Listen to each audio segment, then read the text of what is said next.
अस्सलाम वालेकुम। ग्वादर पोर्ट का जो मंसूबा है ये सड़कें मांगता है।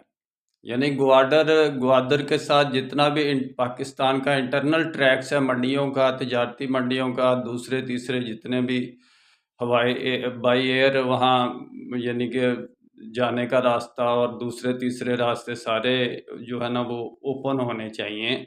फिर ग्वादर की बंदरगाह चल सकती है। एक तरफ से यानी सेंट्रल एशियन स्टेट्स चाइना की तरफ से शाहरा रेशम की तरफ से भी, कराक्रम की तरफ से भी निकलता है। दूसरा ईरान की तरफ से निकल कर यानी तुर्की की तरफ से यूरोप, उधर को भी यूरोप को जाता है।